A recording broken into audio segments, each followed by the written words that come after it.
Muito bem. Nós abordamos até aqui, dentro da eclesiologia, a natureza da igreja, a missão da igreja e a estrutura. Dentro da estrutura da igreja, nós abordamos aquilo que nós temos como INSEGEC e pedi que vocês lessem os 2 livrinhos, porque naqueles 2 livrinhos, acho que vocês viram, a coisa está bem sintetizada, não é? É uma boa coisa para você consultar e passar para a sua equipe. Eu achei o manual ainda melhor do que o ABC. Mas cada um tem o seu propósito. Cada um tem o seu propósito, ok? Ali para você, os líderes de célula e tal, para os seus 12, para abordar. Mas queremos terminar aqui, nós temos dentro dessa matéria liderança. Não entramos ainda na liderança. A liderança será uma coisa mais abrangente. Por quê? Porque a pergunta é essa: o que é a igreja? Muito bem. Encontramos uma definição de igreja. A reprodução de Jesus Cristo, no seu caráter e na sua missão, a natureza do próprio Cristo. Depois, qual a missão da igreja? Porque já que a reprodução do caráter é da missão, qual é a missão? Descobrimos o quê? Que a missão se esconde. Me deixem os celulares, por favor, que vocês não podem escutar 2 ao mesmo tempo. Esqueçam dos celulares. A missão da igreja é a mesma de Cristo. E até fizemos algumas perguntas sobre isso na prova, que tem uma declaração curta de missão, que se encontra onde? Lucas 19, 10, que diz: o Filho do Homem veio buscar e salvar. Agora, Jesus tem uma declaração maior, que se encontra em Lucas, capítulo, que diz: o Espírito de Abel está sobre mim, pelo que me ungiu.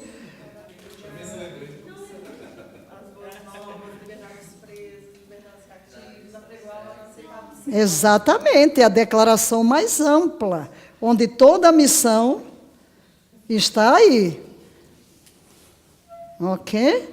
Se você errou alguma coisa, por favor, vá decorar, porque você, como um obreiro, não pode ter essas coisas, tem que estar aqui dentro do coração.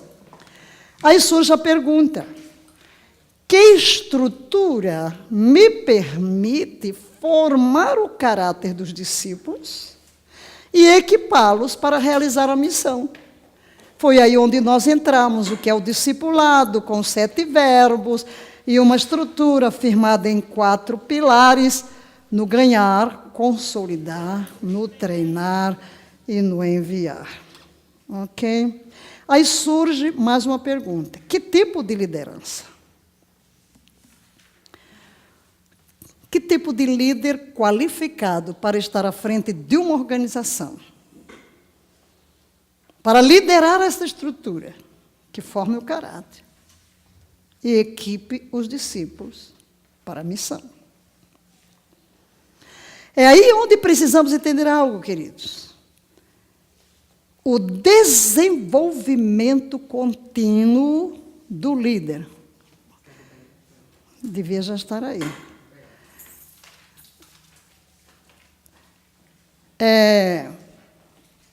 O desenvolvimento contínuo do líder. Que tipo de liderança? É aqui onde temos que trabalhar com o nosso perfil de caráter, de estrutura emocional, de estrutura intelectual, de estrutura volitiva e o nosso crescimento como líder. Todas as profissões demandam um desenvolvimento, um crescimento, correto? Você imagine quem está liderando gente, quem está liderando pessoas. Precisa, na realidade, ir crescendo como líder. Ir crescendo nas escrituras. E crescendo em todas as áreas. Então, essa parte, ela vai entrar dentro da área de liderança, que é um assunto vasto. Vasto. No contexto do material que escrevemos, trabalhamos apenas nesse aspecto de como fazer um projeto de desenvolvimento pessoal. A gente está muito voltado a fazer projeto para os outros. Projeto para as coisas. E você? O líder lidera a partir de quem ele é. E ele precisa encarar a autoliderança. Eu primeiro tenho que liderar a mim mesmo para poder liderar outros. E esse liderar a mim mesmo inclui o quê? Liderar os meus pensamentos, liderar as minhas emoções, liderar as minhas decisões, ter o controle. Controle sobre o meu temperamento, controle sobre a minha vida. Traga para cá, por favor. E onde é que estão os lápis? Ok, deixa eu só mostrar aqui a vocês algo.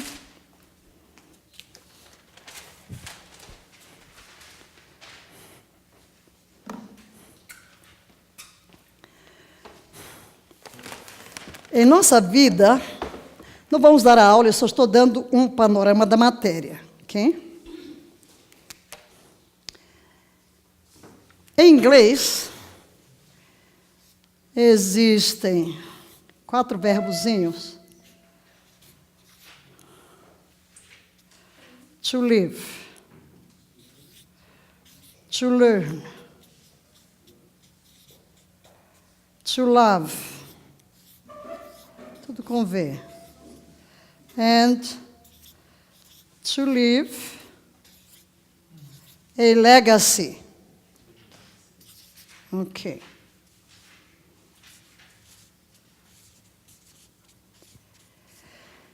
São necessidades de todos nós. To live envolve o quê? O corpo. Necessidades do nosso corpo. Temos um corpo. To learn, nossa mente, o intelecto. To love, o emocional, relacionamentos. Os relacionamentos. To leave a legacy, aqui você tem o lado espiritual e o lado vocacional. Então, o que ocorre? Quando você pensa no seu desenvolvimento como líder, você tem que ter um projeto para o cuidado com o seu corpo. É o físico. Qual o seu projeto para o seu corpo? Em termos de alimento, em termos de descanso, em termos de exercício. Por quê? O líder depende do corpo. Ele precisa ter um programa de desenvolvimento para que o seu corpo seja saudável, para que ele tenha energia. Você vê, em liderança, nada fica de fora. Porque o único ativo que você tem é o seu corpo. O intelecto, né? A mente. Você já sabe que o conhecimento é ilimitado. Qualquer profissional qualificado não para de estudar. Se o líder entrar pela mediocridade de nunca crescer, ele vai ter uma liderança limitada. Correto? Não há limite. Aqui. O mundo emocional dele.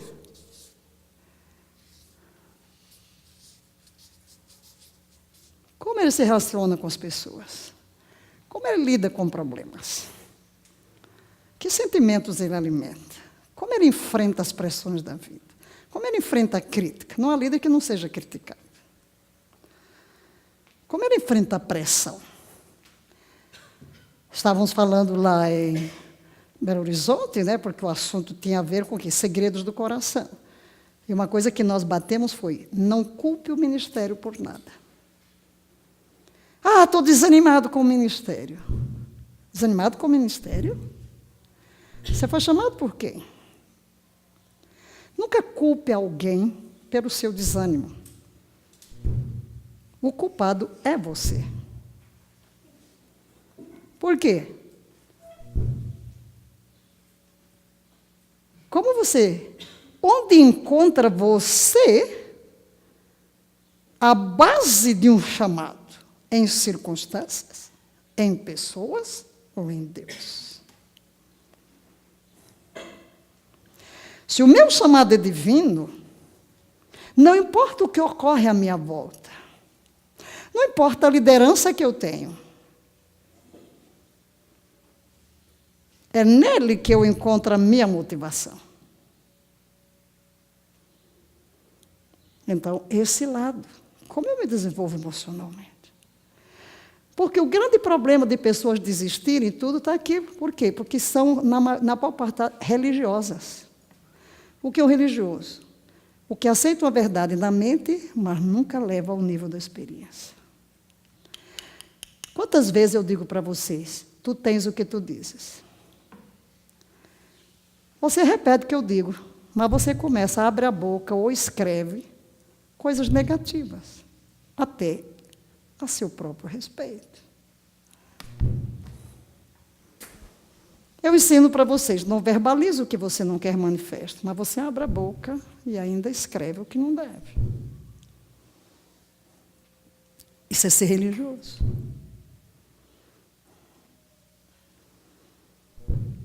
Não taxe ninguém, não coloque adjetivos negativos em cima de ninguém. Não faleis mal dos outros, está escrito. E você fala. Isso é ser religioso. Quer dizer, você tem um conceito, sabe o que é Bíblia. Mas não vive. Como é que você se senta para criticar uma liderança sua? Está procurando sarna para se coçar. Como é que você guarda um sentimento contra alguém? Você está atraindo o quê? Está sendo entregue aos atormentadores. Então, são coisas de quê? Esse mundo que não foi tratado.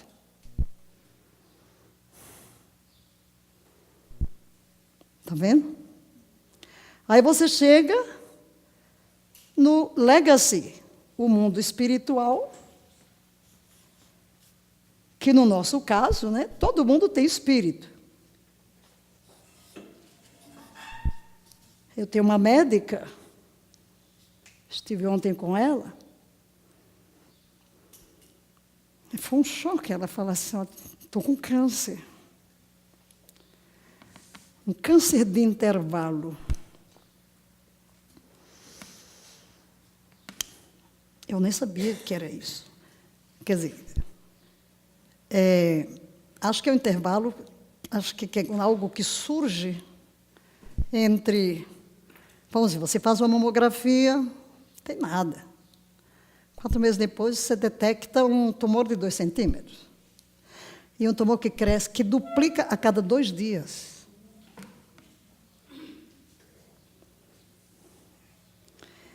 E ela... Eu estive no começo do mês, estive ontem. Ontem, bichinho, já estava de lenço, já não tinha cabelo. Da químio. E ela começou a conversar comigo, e falou, né? Eu fiquei tão perturbada, porque, não tem ninguém na minha família, não tem um perfil, tudo vai por aí. Mas ela disse, mas alguma coisa me ajuda, tem me ajudado. Eu comecei a buscar mais a espiritualidade. Católica, mas eu me casei, meu marido já era separado, então a igreja católica não casou, tal, pronto, deixei para lá. Então, mais a espiritualidade. Todo mundo vai buscar alguma coisa. E ela estava feliz, porque achou que mudou, porque depois ela descobriu o quê? Qual foi o meu problema? Eu fui cuidar de todo mundo. das famílias das pacientes, de todo mundo, e a única médica na família, então é o tio, o avô, o primo, a família estendida. Ok, você começa a carregar tudo e você vai trazendo sofrimentos para as suas células. Ontem eu levei para ela o orando a palavra. Eu disse, a senhora falou que está agora buscando mais o lado espiritual, eu gostaria de... Só aqui na oração do Pai Nosso eu tenho 10 orações. Mas ela falou algo. Olha, Valnice, você sabe de uma coisa? O que é que eu vi, descobri, né? Por que que eu contraí câncer? Né? Então, ela está nas químios, e ela me contando toda a reação dela, né? Mas ela diz, olha, eu dizia assim, que ela é obstetra, né?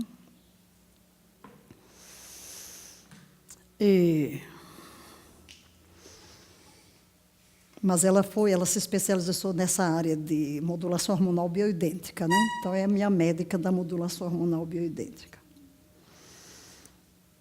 E ela disse, eu dizia assim, uau, depois que eu tive o primeiro filho, eu comecei a entender melhor minhas pacientes. Ok, depois eu usei o DIU, eu comecei, aí foi, cada experiência que ela foi tendo como mulher, né? Ela disse, agora eu entendo melhor, né? As minhas pacientes. E ela disse inúmeras vezes, só me falta ter câncer. Ontem ela me contou isso. E ela chegou à conclusão de quê? De que ela ficou, ela disse assim, fiquei liberando essa energia sobre mim. Eu disse, claro, agora você para ter empatia não tem que passar por essa experiência, mas agora vamos nos esquecer das coisas. Porque todas as pessoas são espírito. Então, ao lado de desenvolver a sua espiritualidade, mas também no nosso caso aqui, ou todo mundo tem no mundo uma vocação. Qual é a minha vocação? Para que Deus me chamou? Por que eu existo? Qual o propósito de Deus para a minha vida? Como é que eu descubro o propósito? Onde está a sua paixão? Então, um vai ter paixão por medicina, outro vai ter paixão por engenharia, outro vai ter... Qualquer que seja a paixão. Outra é a paixão pelo ministério, paixão pelo ensino, paixão pela música. Ali está a sua paixão. É a sua vocação. Mas você tem que lembrar que você tem que deixar um legado. Deus lhe deu uma vocação, não foi só para que você viva aquilo. Você vai delegar às próximas gerações algo que Deus lhe confiou. Então, quando pensamos numa liderança, e agora estamos pensando em liderança da igreja, nós precisamos entender que há necessidade de um desenvolvimento contínuo do líder como tal.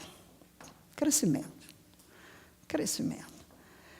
Até porque, se eu falei há pouco de liderar o país, né, qualquer liderança, por exemplo, você vai eleger alguém para um cargo, um governador, um presidente, você tem que pensar se ele é um líder à altura do cargo.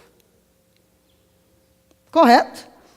A mesma coisa quando você vai pensar na igreja. O indivíduo é um líder à altura do cargo, porque temos muita liderança aí que não está à altura, que nem se preparou. Olha aqui o corpo. É aqui onde eu não me conformo com quem andar no ministério e não cuida de pôr a gordura extra para fora. Por quê? Isso é descuidado, isso é indisciplinado. E se eu sou indisciplinado no físico, eu vou ser indisciplinado no espírito, porque a marca é a mesma em qualquer área. Então, aquilo que eu vejo, aquilo que eu não vejo. Então, você tem que pensar que você tem que ser um exemplo. Tem um exemplo. Seus liderados vão olhar para você. Quer você queira, quer você não queira. Fulano é um referencial. Quão bom quando a gente tem um líder que pode ser um referencial na nossa vida, que nos estimula, que nos impulsiona. Aquele é um modelo. Você olha um modelo de caráter, um modelo de disciplina, de espiritualidade, de dependência de Deus, não é? De ética. Não é? A gente falou aqui da Marina. Eu conheço Marina. Então, Eu admiro Marina, porque eu não conheço nenhum líder, nenhum pastor, e olha que eu convivo com muita gente, eu não conheço ninguém no mundo evangélico, como líder, como político, como pastor, com um caráter, com uma postura, com uma ética de maior integridade do que Marina. Chega às vezes a você vai dizer, extremo. Você imagina, qual é o pastor que eu tenho por aí, que é tão assim com a legalidade? Por exemplo, você tem direito a um carro do Senado para levar você, ir buscar e trazer. Você, como senador, precisa de comprar um remédio. Tem uma farmácia no caminho entre o Senado e a sua casa. Você pararia para comprar o remédio? Todo mundo vai dizer, claro, ela não. Por quê? Porque o carro é para servir a função de senadora. A farmácia é algo pessoal. Quer dizer, eu não vou usar o bem público. Eu pergunto, onde está o pastor que age dessa maneira?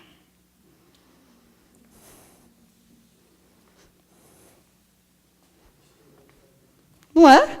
Difícil você encontrar. Ela até disse que as filhas dela já não aguentavam ouvir a palavra erário.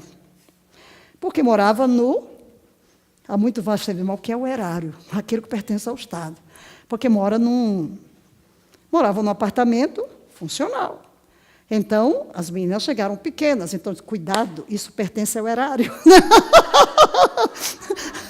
Não, tem que cuidar bem da casa, tem que cuidar de tudo, pertence ao erário. Mas que erário? Os meninos já não aguentavam com o erário. Não é aquela consciência. Olha aqui, me diga quem é o pastor que ainda acha, Deus me deu. Uma senadora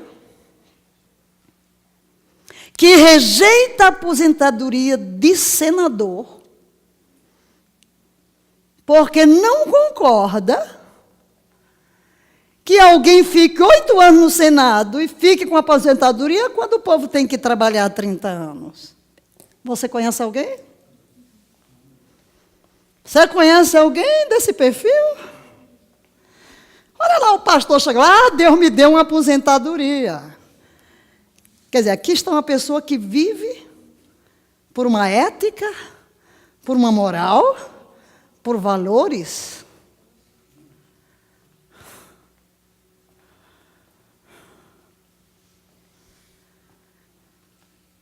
Eu vi uma vez uma senhora chorando, abraçando, dando um testemunho, quando ela foi vereadora. Que ela começou como vereadora lá no Acre. E ela estava com a criança no colo. Eu estou falando de líder, de liderança. Peguei uma pessoa aqui porque, vamos dizer, nem sei porque eu peguei Marina, né? Porque a gente olha e vê um perfil. Ela recebeu o olerite. E estava lá um jornalista. O que o vereador ganha? O que ela fez? Olhou para aquilo, viu tanto nomezinho ali, deu para o jornalista. Foi uma guerra na cidade. Ela viu todos aqueles pendurucalhos. O salário, mais isso, mais aquilo, mais casa. Quer dizer, você é um vereador, você tem casa na cidade. Por que você vai receber auxílio moradia? Ela foi lá e disse, não aceito. Vou receber o meu salário. Foi aquela briga, né, do povo. Mas aí, moradia tinha que vir. E ela, o que ela fez? Ordenou ali que fosse para um lugar para ajudar uma família com muitos filhos. Eu ouvi a senhora que foi alvo dessa verba, chorando e abraçando Marina, numa das campanhas políticas, agradecendo. Você encontra líderes com esse perfil por aí? Não. Quem dera. Muito pelo contrário. Então, quando você conhece a integridade de um líder, você sabe a quem você vai seguir. E isso eu trago, vamos dizer, para o ministério. Quando você olha para a integridade de alguém, por exemplo, eu olho para a integridade do pastor César, a humildade do pastor César, o referencial de família do pastor César, que não conheço. Um homem que não perde a sua simplicidade quando lidera tantos milhões no mundo inteiro. Pastora Cláudia, sua simplicidade, toda a família, quer dizer, você vê que a pessoa vive à altura de valores que não muda, coerente com o que fala. Não se vê essas pessoas se defendendo de ninguém, de nada, de nenhum ataque, não atacando ninguém. Então, nós temos que pensar em todas essas áreas, mas do que depende? Uma formação.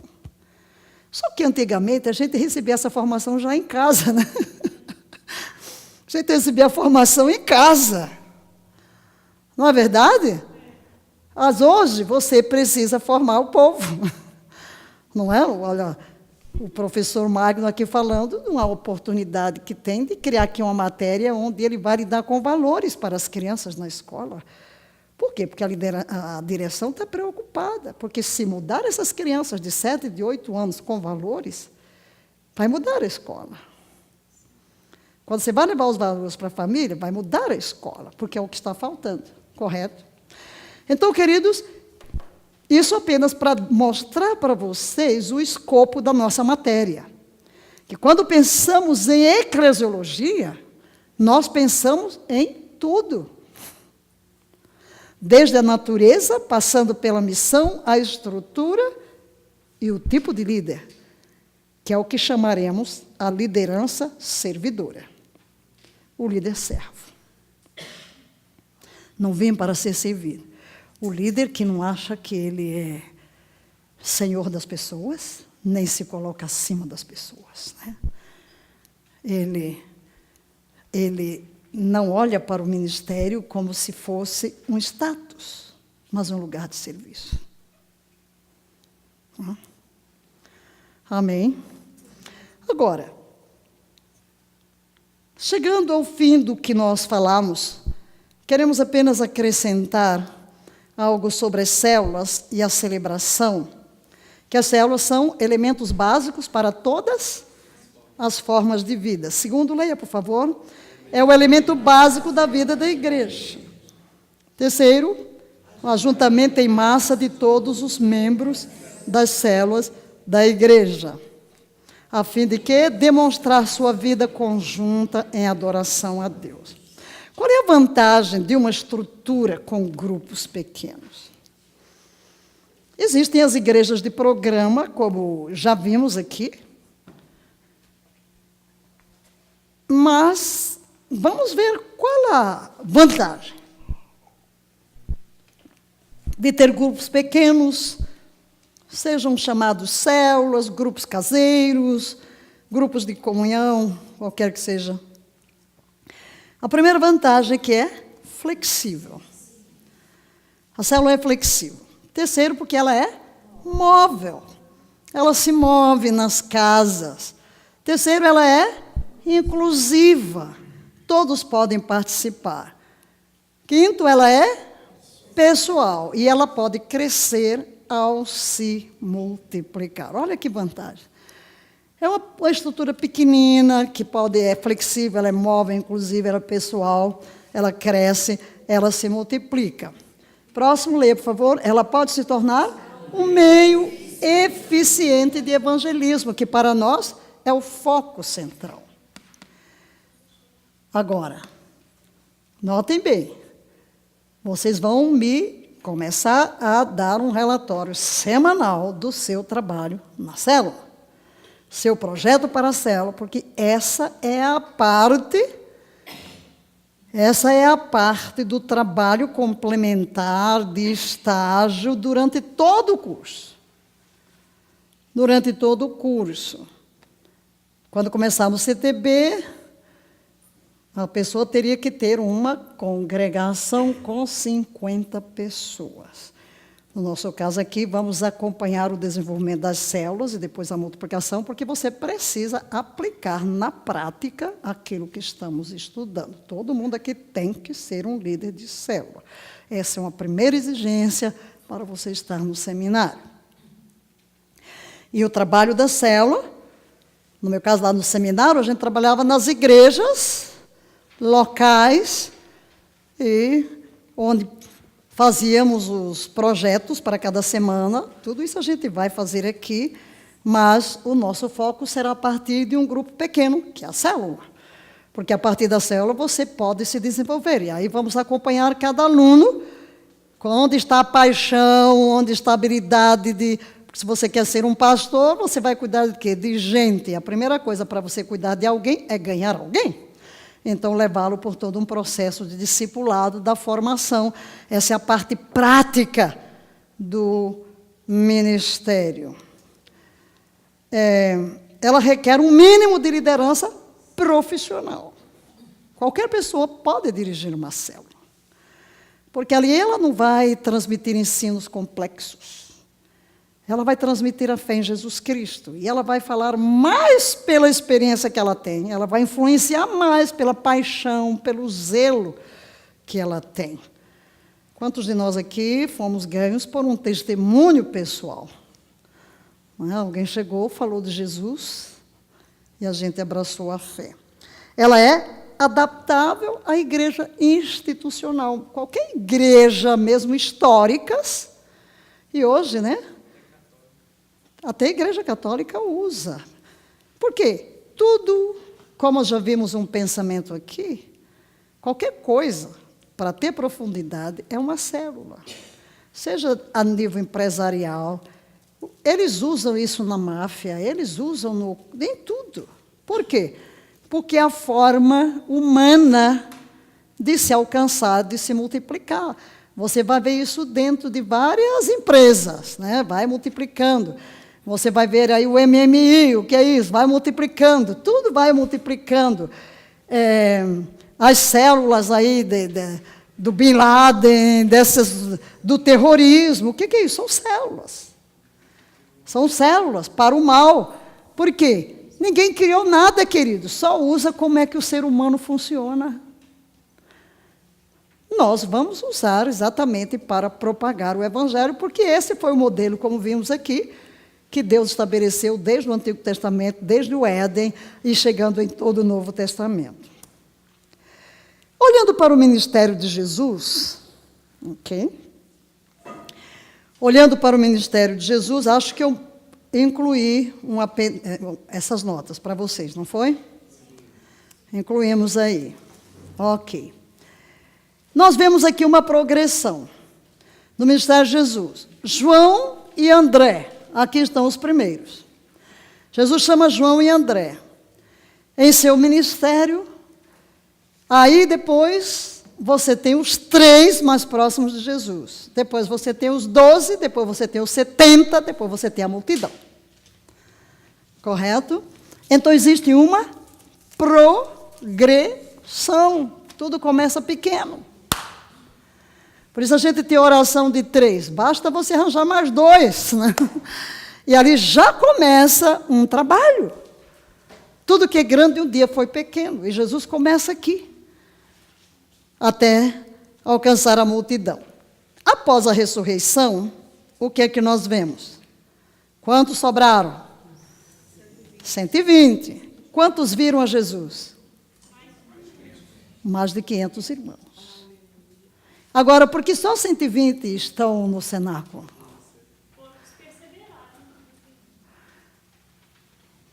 Vamos ver o que é que vocês opinam.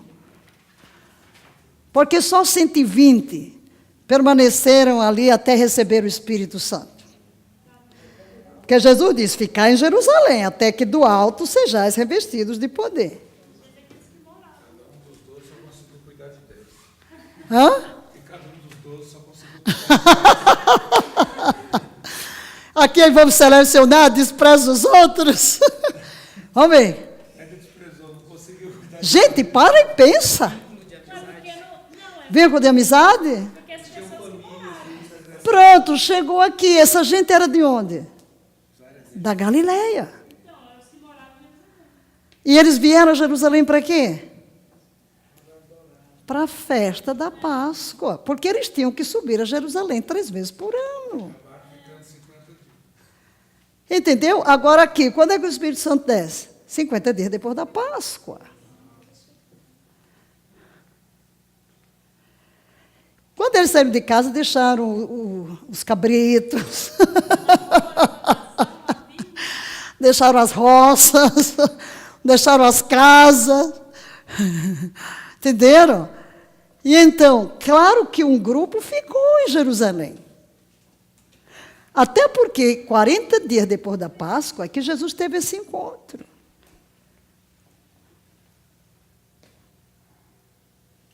E quem ficou em Jerusalém, você vai ver, os apóstolos ficaram, com certeza mais aquelas pessoas que tinham melhores condições, sem tantas responsabilidades lá em casa, ou mais próximos de Jesus. Aqueles que estavam acompanhando Jesus por onde ele ia. Então você tem 120 aqui. Com certeza aqui podem estar os 70, né? Podem estar aqueles 70, além dos 12, podem estar os 70. Estão as mulheres. Porque aqui sabemos que os 120 aqui incluíam mulheres também. E aí, você vai ver que o ministério se expande. O Espírito Santo desce, vamos subindo para onde? Está escrito, gente. 3.000. Estão dormindo? Acordem. Esqueçam a prova.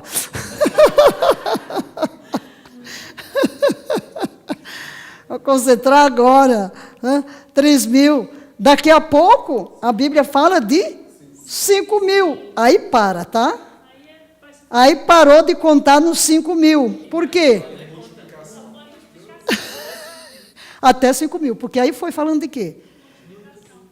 Multiplicação. A multiplicação. Então, já estamos aqui num ritmo, olha lá, tudo começa com uma célula.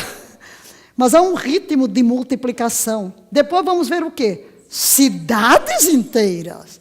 Cidades inteiras. Então temos o quê? Leia o que está escrito. Crescimento ininterrupto. Queridos, é esse modelo que nós queremos hoje. É um crescimento ininterrupto da igreja através das células.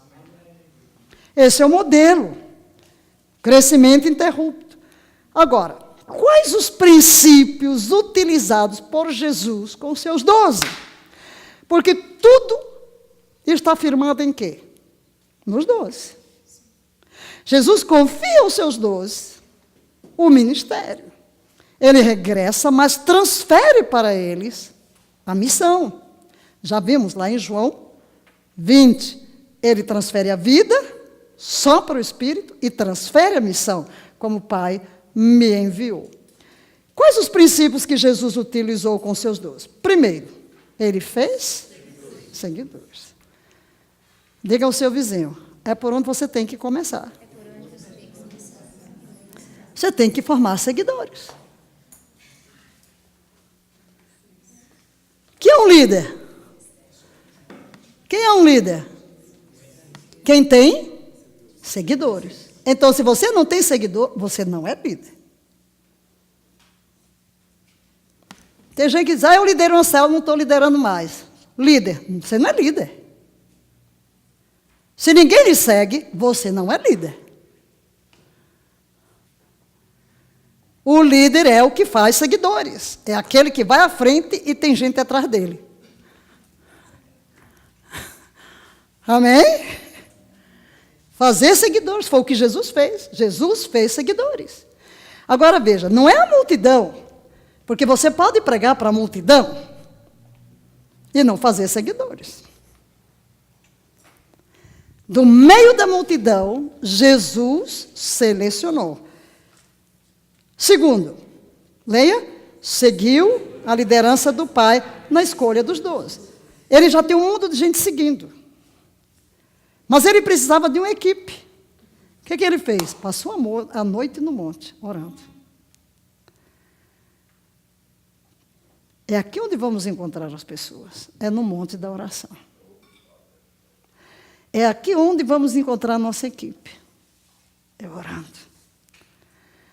Jesus desce do monte, aí chega fulano, fulano, fulano, fulano. Ele está seguindo a liderança do Espírito na escolha dos seus dons. Porque eram multidões que estavam seguindo a Jesus. São milhares quando você vê a multiplicação dos pães e se fala de 5.000, 4.000 homens, sem contar as mulheres, multiplique isso. Pelas mulheres, pelas crianças. Você tem uma autêntica multidão. Terceiro, leia. Selecionou 12. Diga, seleção. Seleção. Se eu não tenho gente que me segue, eu não tenho como selecionar. Se eu só tenho um, vou selecionar como? Não tenho como selecionar. Quarto, fez um convite pessoal. Aqui já, para trazer a sua equipe. Estou falando de equipe já. Não é? Você faz um convite para que ele possa estar com você. Quinto, ele apresentou-lhes as exigências do discipulado. Tem exigência? Claro, claro. Você tem que dizer o que vai custar para a pessoa ser o seu auxiliar, seu assistente. Se vocês querem vir por mim, tudo bem, mas você tem que tomar a sua cruz, você tem que renunciar a si mesmo. O Filho do Homem não tem nem onde reclinar a cabeça. Você está pronto a entrar comigo nessa doce aventura de deixar pai, de deixar mãe, de deixar tudo? Hã? Aí você acha que Jesus mudou? Mas muita gente está mudando. Ele não disse, olha, você vem me seguir porque eu vou lhe dar um salário de 10.000 reais. Ele não disse, venha me seguir porque eu vou lhe dar uma casa, uma mansão. Eu vou lhe dar o carro do ano. Ele não disse, ele não prometeu nada. O que é que Jesus prometeu? O reino será convosco. Não, pega lá. Eu vos envio a meio de lobos. Sede prudentes como as serpentes. Olha, vão vos entregar aos tribunais. Vão vos perseguir, mas basta ao discípulo. Agora veja o que Jesus ofereceu. E veja o que se está oferecendo hoje. As exigências do discípulo. Seguir é Cristo. Em sexto lugar, Jesus trabalhou com uma meta estabelecida. Jesus tinha estratégia, tinha meta. Veja lá os 70. Eu preciso ir passar por algumas aldeias. Então, vão de 2 em 2, fica ali na casa. Ok, a gente vai alcançar, nós vamos alcançar 35 cidades. Ok, de 2 em 2 vocês vão, né? Ok, são metas estabelecidas. Jesus trabalha com metas. Em certo lugar, ele treinou. Diga, tudo tem treinamento. Para qualquer função tem treinamento. Em oitavo lugar, delegou responsabilidades. Quando você já está mais durinho, então vem as responsabilidades. Aqui mesmo, em relação aos 70, aos 12, quando ele envia, isso é responsabilidade. Ele diz que eles vão, que eles expulsem demônios, que eles curem os enfermos. Ele está delegando responsabilidade e está também dando autoridade. Nono, Jesus deu-lhes instruções claras e objetivas sobre o que cada um deveria fazer. É o que temos que fazer com os nossos discípulos. Décimo, ele os supervisionou. Quando eu digo vocês vão prestar relatório, porque precisa de supervisionar. Você foi agora o quê? Traga o relatório. Como é que foi? Não é? Porque é exatamente nesses relatórios que o líder vai começar a orientar. Quando eu chegar e dizer assim, quero ver o seu caderno de devocional. Sim. Durante o treinamento existem as partes práticas que todos vão se submeter a elas. Correto?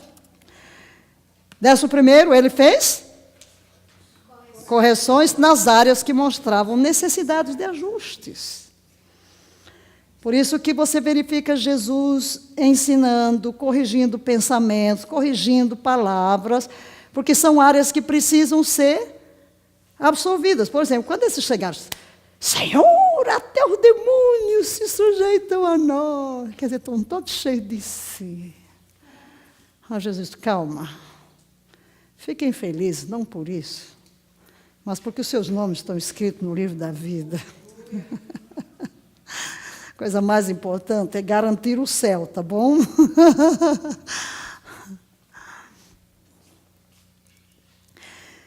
Em 12º lugar, ele comissionou-os a serem uma reprodução de sua vida e de seu ministério. O objetivo final é esse. Ser uma reprodução.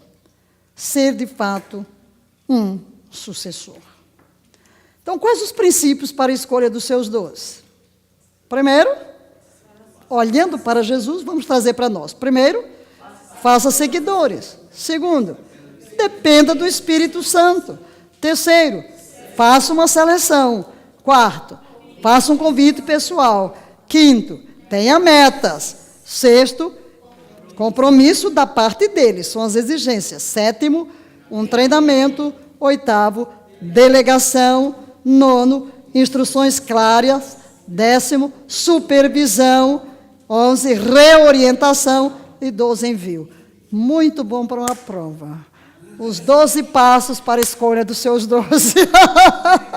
Em poucas palavras, porque aqui está o quê? Em uma palavra, aquilo que foi dentro do ministério de Jesus. O que queremos transmitir com isso, queridos?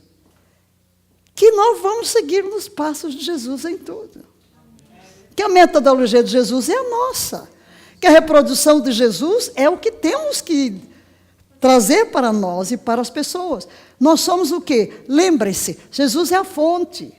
O destino são as pessoas e nós somos os canais entre Jesus e as pessoas. Por isso, o que eu vou dar aos outros, eu tenho que receber de cima. Entendem? Você tem que ter essa consciência no ministério. Agora mesmo eu fui a Recife. Ok. E como eu trabalho com foco,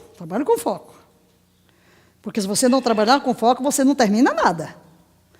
Se você ficar mexendo em 1000 coisas, você termina não completando nenhuma delas. Então, você trabalha com focos. Então, eu fui eu tenho ministrações, eu tenho que preparar estudos. Aí já joguei. A partir de terça, aí é que eu vou ver o que tem, vamos tratar de coisas técnicas, Na véspera de ir para Recife, me escreve lá o pastor. Ô, apóstolo, eu estou aqui num seminário sobre família, e está aqui, até falou lá quem era, um homem especialista. E o apóstolo, não sei quem, está perguntando se a senhora não pode pregar na quarta noite. Quer dizer, como eu vou lhe pegar? Eu chegaria tarde. Já chegava tarde no aeroporto de Recife. Esse seminário é noutra cidade, lá em Jaboatão.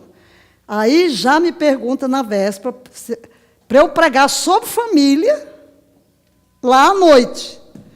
E esse aqui ainda diz, bem, como porque a gente tem logo a reunião, vamos direto lá à tarde. Eu respondi. Meu irmão, eu tenho um perfil. Número 1, para eu ministrar, eu preciso estar diante de Deus, ouvir a Deus o que Ele quer e preparar-me. Meu foco agora é outro. Até mostro uma foto de um auditório lotado. Pensa que me impressiona? São poucos que não se impressionam. Estou indo aí para tratar. Ok, para eu ir, para pregar, já cheguei exausta de uma coisa, vou agora cuidar. Desci do monte para tratar de 1000 coisas. Agora, nessa brechinha, ainda quer que eu perca uma noite para ir para Jaboatão? Meu filho, eu digo não, como quem diz, o sol está lindo.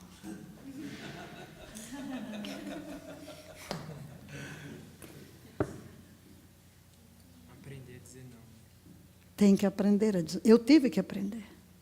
Lá atrás. Lá atrás. Porque eu tive esgotamento. Com 3 anos de ministério, não sabia dizer não. Você tem que viver bem aqui dentro. Não viver para agradar ninguém. Não ser manipulado pelo pensamento ou pressão de quem quer que seja. E viver feliz. Não importa qual é a reação dos outros.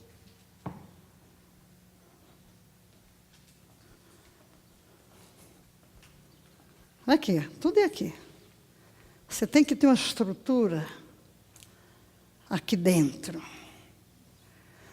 Ele me respondeu assim: a senhora é uma bênção. Amém. Eu disse não. E eu já cheguei do Rio. Eu não vou ter mais uma noitada, irmão. E além disso, já deve ter o pregador, só porque soube que eu vou passar na cidade, eu tenho que ir pregar lá? Não. Porque eu teria que ter isso de antemão, ok? Então, então o que eu quero dizer é que você vai depender de Deus para todas as coisas. Por que eu contei essa experiência? Para dizer a você que nós estamos no ministério, que nós só somos canal. Se eu sou só canal, e eu estou numa pressão de coisas, onde existe o tempo apropriado? Ah, não, pastor, tem muita coisa dentro da vida. É só chegar lá, abrir a boca e falar. Que responsabilidade é essa? Ó, cabeça. Sim, conheço a Bíblia. Tem livros escritos. Tem sermões preparados no computador. Mas eu saio de uma reunião, estou tratando de faculdade, para chegar lá para o púlpito e falar sobre família. Sem um tempo, Senhor, o que eu vou ministrar a esse povo? Precisa saber o que é que ele tem para aquele auditório, naquela situação.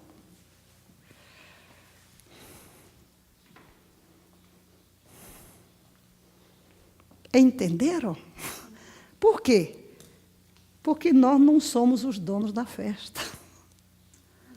Nós somos canais. Então temos que aprender a receber. Por que Jesus, que é Jesus, vai lá para o monte para saber quem ele escolhe? Passou a noite todinha orando. Agora quem sou eu para achar que eu vou... Não é verdade? E aí está a diferença entre ser um ministério no Espírito, ser um ministério na carne. Falar ao Espírito e falar apenas à mente. Amém? Amém, queridos? Vamos nos colocar de pé. Pai querido, que privilégio ser membros da tua equipe. Que privilégio sermos chamados nesta geração. Para receber de ti, para trabalhar contigo, para ser os canais transparentes através dos quais essa geração será alcançada. Colocamos as festividades deste fim de semana em todas as INSEGECs e em todas as igrejas que celebram as festas de Yahvé, para que seja um tempo de intensa alegria.